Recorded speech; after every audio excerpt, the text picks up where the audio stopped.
selamat siang untuk anak-anak sekalian. Baiklah, hari ini kita akan belajar tentang Tuhan pedoman kehidupan keluargaku. Tetapi sebelumnya kita masuk dalam proses belajar mengajar, kita memulainya dengan berdoa. Mari kita berdoa. Terima kasih Bapa di sorga buat anugerah-Mu dalam kehidupan kami di sepanjang hari ini.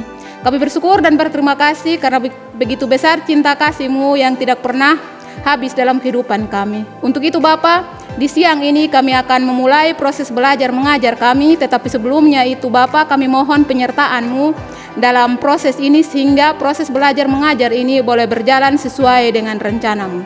Inilah doa, inilah sembahyang kami, hanya di dalam anak-Mu Yesus Kristus kami berdoa.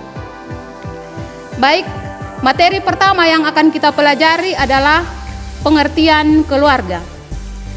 Menurut Kamus Besar Bahasa Indonesia, keluarga berarti ibu dan bapak beserta anak-anaknya atau seisi rumah. Pengertian ini mengacu pada aspek antropologis, yaitu manusia dalam lingkungan keluarga. Rumah tangga lebih bersifat material, ekonomis, yaitu sesuatu yang berhubungan dengan urusan kehidupan dalam rumah seperti belanja dan sebagainya. Definisi keluarga yang lain menurut Hendy Suhendi 2001 halaman 80 adalah suatu kelompok yang terdiri dari dua orang atau lebih yang direkat oleh ikatan darah, perkawinan atau adopsi serta tinggal bersama. Meskipun keluarga didefinisikan secara berbeda, namun terdapat kesamaan dalam rumusan yang berbeda. Kesamaan itu mencakup ciri-ciri pokok keluarga, yakni keluarga merupakan kelompok atau persekutuan sosial yang paling kecil. Keluarga terbentuk apabila ada ikatan darah, perkawinan atau adopsi. Keluarga merupakan suatu persekutuan yang berawal dari dua orang yang berbeda jenis kelamin yang diikat dalam ikatan pernikahan. Selain pengertian keluarga dan ciri-ciri pokok tadi, terdapat dua bentuk keluarga, yaitu yang pertama, keluarga inti, yaitu kelompok yang terdiri dari ayah, ibu, dan anak-anak, atau keluarga yang terdiri dari pasangan, suami istri, dan anak-anaknya. Yang kedua, keluarga besar, yaitu kelompok yang terdiri dari semua orang yang berketurunan dari kakek dan nenek yang sama, termasuk keturunan masing-masing istri dan suami. Bagian yang kedua tentang fungsi keluarga. Di dalam fungsi keluarga ada beberapa fungsi, yaitu yang pertama, fungsi biologis. Itu berkaitan dengan pemenuhan kebutuhan biologis dan seks suami istri untuk menghasilkan keturunan, memenuhi kebutuhan gizi keluarga, serta memelihara dan merawat anggota keluarga secara fisik.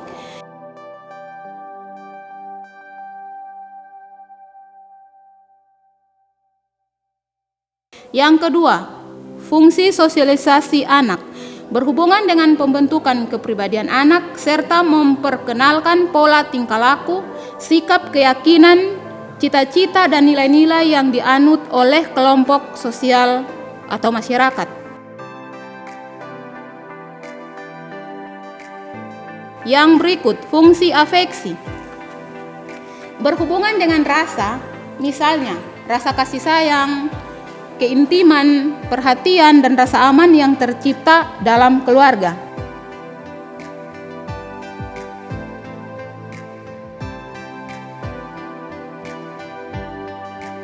Fungsi edukatif berkaitan dengan pendidikan untuk anak sesuai tingkat perkembangannya, serta menyekolahkan anak untuk memberikan pengetahuan, keterampilan yang sesuai dan bakat dan minat anaknya.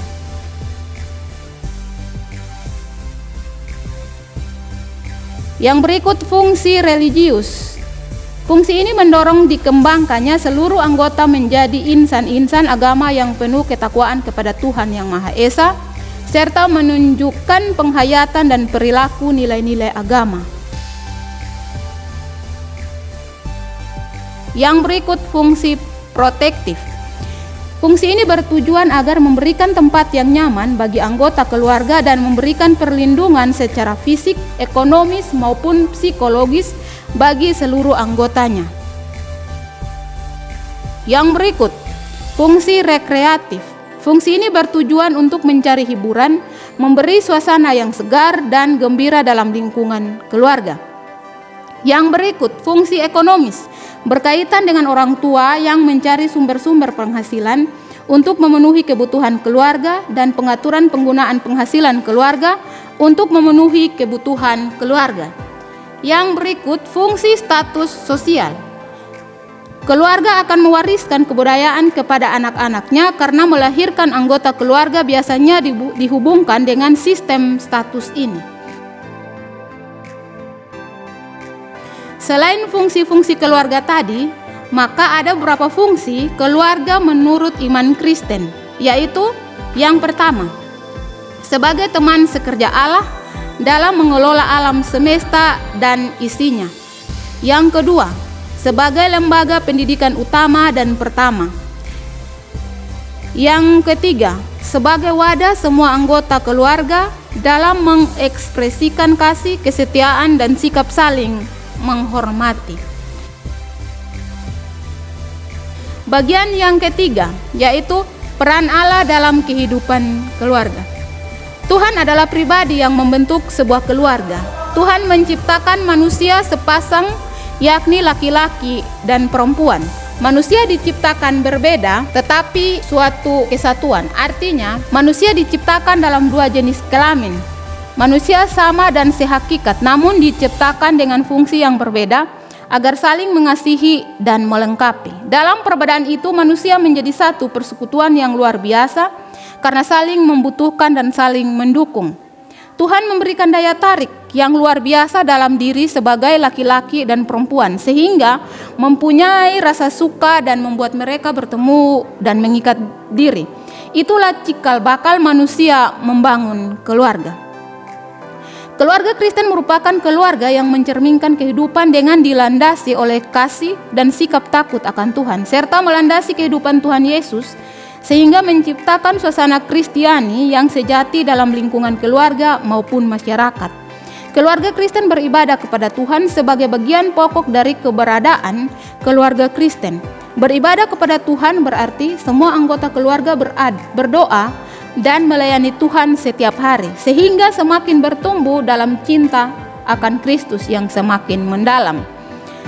Rasul Paulus menyebutkan bahwa keluarga Kristen harus hidup dengan menjadikan Kristus sebagai kepala keluarga. Karena Tuhan Yesus secara pribadi sangat mengasihi dan memimpin keluarga. Hal ini nampak ketika ia mulai menyatakan diri sebagai juru selamat pada pernikahan di Kana. Menjadikan Kristus sebagai pedoman, pemimpin, dan sebagai kepala keluarga, artinya seluruh anggota keluarga bertanggung jawab menjadikan seluruh ajaran Tuhan Yesus sebagai acuan hidup berkeluarga. Setiap anggota keluarga Kristen perlu menyadari penyertaan Tuhan dalam kehidupan mereka dengan perilaku yang menjunjung tinggi nilai-nilai kekristenan dan tindakan konkret. Bagian yang keempat, Allah dan keluargaku. Keadaan keluarga pada masa kini di lingkungan tempat kita berada banyak masalah dan pergumulan yang dihadapi. Angka perceraian meningkat, banyaknya kasus perselingkuhan, keluarga yang tidak memiliki anak, banyak anak yang hidup dengan orang tua tunggal, banyak anak dan remaja yang terjerumus dalam jebakan narkoba dan minuman keras karena sendi-sendi kehidupan Kristiani yang hancur dan sebagainya. Berkaitan dengan hal tersebut, keluarga Kristen pada masa kini perlu menyadari perannya dengan cara memberlakukan nilai-nilai kehidupan baik secara Alkitab maupun teologis, sehingga menjadi perpanjangan peran Allah dalam kehidupan keluarga secara utuh. Yang pertama, keluarga sebagai pusat pembentukan kehidupan rohani. Artinya keluarga kita mempelajari pola hubungan akrab dengan orang lain, nilai-nilai ide dan perilakunya yang berproses hari demi hari, tahun demi tahun. Di samping keluarga juga terdapat sekolah, gereja, kelompok, masyarakat yang juga berperan membentuk jati diri kehidupan rohani. Yang berikut, keluarga sebagai tempat bernaung kudus. Artinya, keluarga merupakan tempat penerimaan, pembinaan, pertumbuhan yang memberdayakan anggota-anggota keluarga untuk berperan serta dalam tindakan kasih dan penyelamatan Allah yang terus berlanjut. Yang berikut, keluarga yang mencerminkan kasih Allah secara holistik. Di sini kehidupan keluarga perlu ditata untuk mencerminkan atau merefleksikan kasih Allah yang memberi pengasuhan secara fisik, mental, emosional, sosial, spiritual atau rohani kepada para anggotanya. Hal ini juga dikenal sebagai kasih Allah yang bersifat holistik. Yang berikut, keluarga sebagai pencerita. Keluarga adalah pencerita yang alamiah di mana orang lebih tua atau kakek, nenek, ayah, atau ibu adalah pencerita utama untuk menceritakan karya-karya Allah di dalam kehidupan keluarga sebagai kabar kesukaan. Bagian yang kelima atau yang terakhir, melibatkan Tuhan dalam kehidupan keluarga. Dalam keluarga Kristen ada hal yang khas berkaitan dengan peran Tuhan dalam keluarga. Peran Tuhan melingkupi seluruh aspek kehidupan keluarga maupun pribadi yang meliputi kebutuhan keluarga akan berkat Tuhan, pengampunan serta pembaharuan oleh Tuhan. Yang pertama, berkat Tuhan. Pengertian berkat Tuhan cakupannya sangat luas, bukan hanya sekedar uang atau hal material lainnya. Berkat Tuhan juga meliputi kesehatan, sukacita, damai sejahtera, kemenangan, umur panjang, kebahagiaan, dan sebagainya. Yang kedua, pengampunan Tuhan. Tidak seorang pun yang hidupnya sempurna di dunia ini, termasuk Anda dan saya. Kita berbuat dosa di dalam pikiran, perkataan, maupun perbuatan. Kematian Tuhan Yesus merupakan tanda kasih yang sangat besar kepada umat manusia sebagai Tuhan yang Maha Pengampun. Seperti Tuhan yang mengampuni, kita sebagai orang Kristen harus bisa mengampuni orang yang bersalah kepada kita. Bagian yang ketiga, pembaharuan oleh Tuhan. Pembaharuan oleh Tuhan sering disebut juga dalam kekristenan sebagai hidup baru. Artinya, manusia memulai kehidupan yang lebih baik dan berarti di dalam Kristus. Kristus masuk dan berdiam di dalam kehidupan manusia yang baru, yang tidak sama dengan kehidupannya yang lama. Pembaruan oleh Tuhan dalam kehidupan kita akan dirasakan dalam arah dan tujuan kehidupan keluarga yang sesuai dengan apa yang dikehendaki Tuhan. Baik,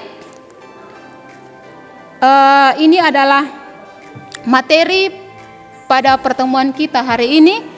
Dan dari berakhirnya materi ini maka kita akan menutupnya dengan doa. Untuk itu mari kita menghadap Tuhan di dalam doa. Allah Tritunggal, Bapa, Putra, dan Roh Kudus, kembali lagi kami ke hadapan hadirat-Mu seraya mengucap syukur dan banyak berterima kasih karena begitu besar penyertaan-Mu dalam kehidupan kami sehingga Bapa telah menuntun menjaga kami dari awal pertemuan kami pada pembelajaran kali ini berakhir dengan baik. Bapa di surga, kami sadar dan percaya bahwa tanpa campur tangan-Mu maka kami tidak bisa melakukan apapun itu. Untuk itu, inilah doa, inilah sembahyang kami, hanya di dalam anak-Mu Yesus Kristus kami berdoa. Amin. Jadi materi kita sampai di sini, sampai jumpa di pertemuan berikutnya. Salam.